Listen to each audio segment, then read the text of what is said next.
My name is Kady Herr-Yang and I live in Milwaukee, Wisconsin. My family fled Laos and came to the United States in October of 1976 due to the Vietnam War. We came to Bound Brook, New Jersey. We were sponsored by a couple of churches that came together to help us settle in. The Lutheran Church took us in and we became members there.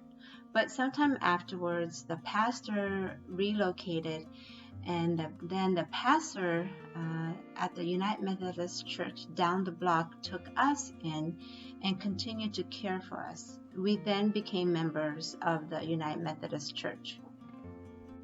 When we came to the United States, I was 5 years old and I'm the youngest of 7. I have 5 sisters and 1 brother. My oldest sister passed away when I was 2. And when we came to the United States, we left one of my married sister and her family back in Laos. But we were able to sponsor them to come to the United States later in the year. In the United States, there were a lot of challenges.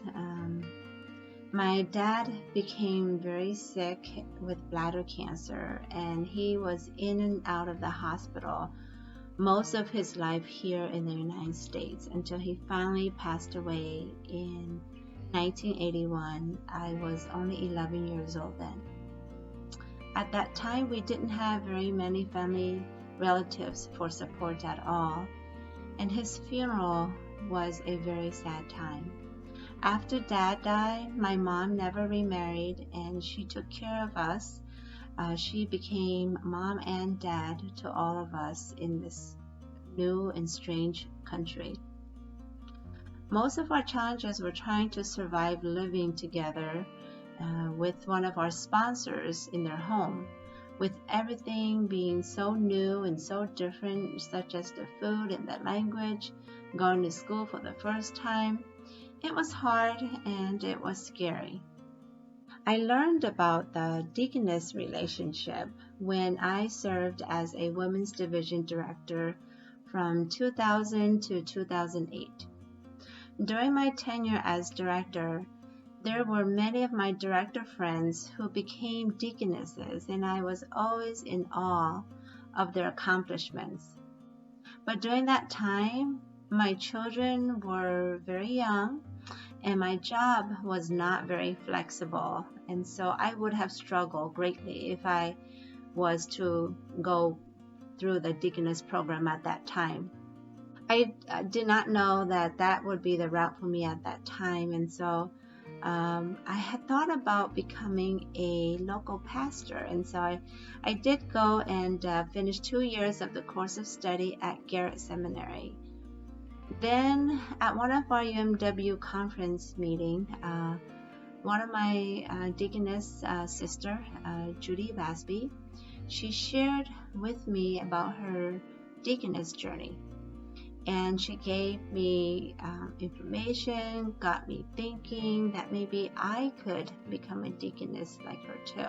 In my position as a medical interpreter, I work closely with patients and providers to help alleviate patients' suffering, whether it be emotionally, mentally, physically, or spiritually.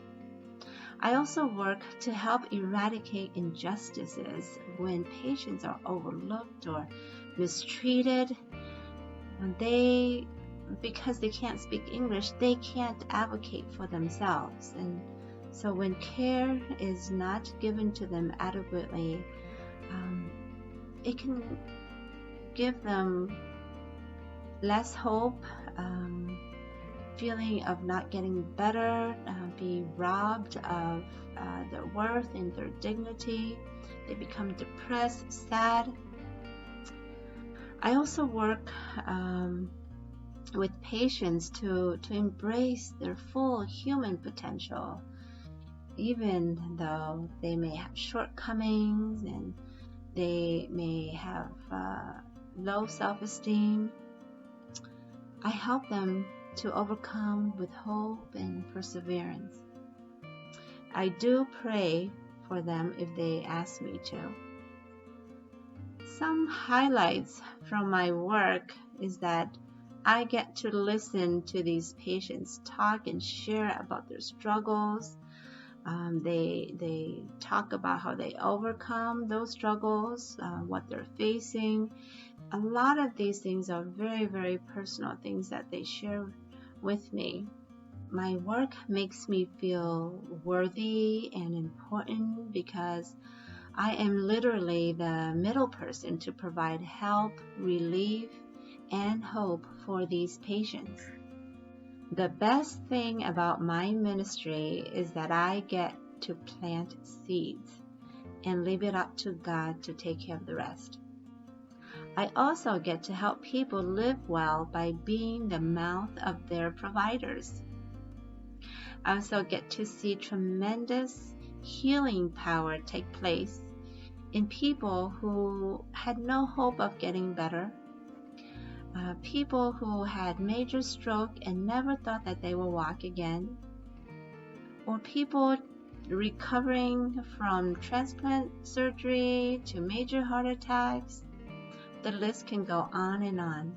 Here I am talking and sharing about how I am helping others to feel better and to feel worthy and important. And I didn't even know how worthy and how important I am to my family and to my church community. And so now I feel complete because I am a servant deaconess. And I give thanks and praise to God for His grace, and I praise Him all the way.